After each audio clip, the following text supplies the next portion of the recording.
By the way, this was the dream. The Zionist dream was the most beautiful dream.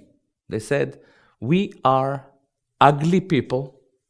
It's not Gilad. These are the early Zionists. It's Herzl, Nordau, Jabotinsky, Borochov. They said, we are awful people. We are capitalists, we are usurers, we don't work. But it's not our fault. It's not our fault. It's because we don't have a land. And they went to Palestine and they started to work in the fields and built houses and did wonderful things for at least 2 weeks. Then they found out that the Palestinians were cheaper.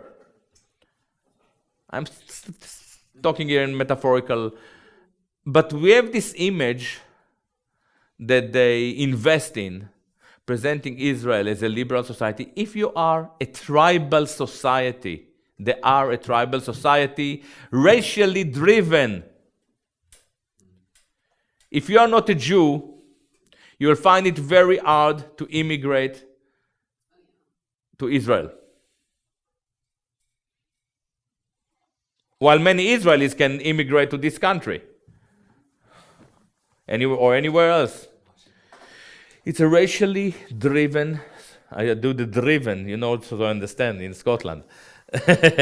A racially driven society, expansionist. It is actually Nazi-like. And this is exactly the kind of truth we are supposed to conceal in order not to offend the Jews. The entire Palestinian solidarity discourse is a set of fake terminology that is set cleverly and carefully not to offend the Jews. And guess what? They achieved nothing. And guess what? They were not supposed to achieve anything. It's all there. It's a peace, P-I-S-S process. Peace-taking process. Maybe last question? You were in the idea, and I'm still... no.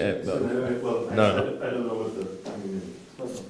I don't know much about it, but I've seen a lot of, I know that there are a lot of young Israelis, soldiers, of all ranks and all branches that are saying that they've had enough and they do not want to.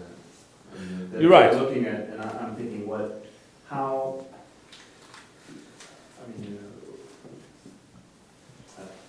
can you make this more than just isolated, and how can these people they'll never find a legitimate place in like they can't go to it's the Knesset, right?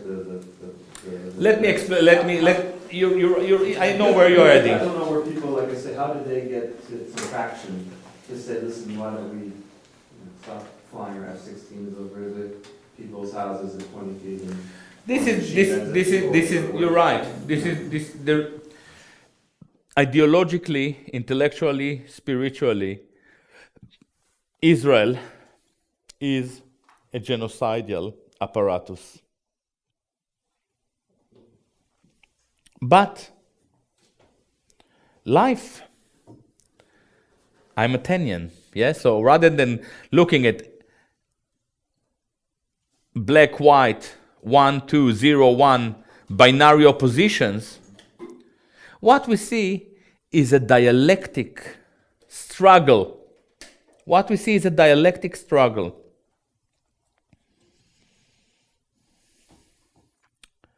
On the one hand, Israel wants the Palestinian gone, as Kahana, whom I just mentioned, predicted back in the 80s. On the other hand, if you want the Palestinian gone, someone should do the dirty job. And here you have a problem. Because the Israelis, they're like you, they're hedonists, they want iPod, schmipod, guypod, dipod, zipod. They're Macintosh consumers.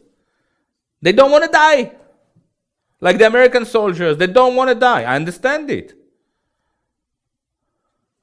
And if you don't want to die, it's not very easy to sustain an ethnic cleansing policy. So what we see is struggle that doesn't lead anywhere. And if we are very, very lucky,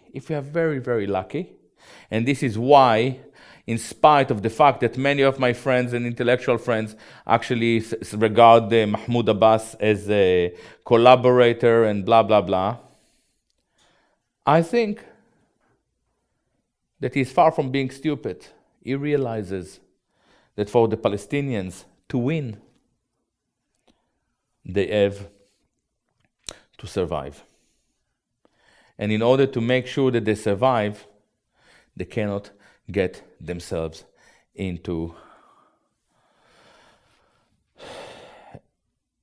an active military struggle with the Israelis. The Israelis can kick all of them in no time.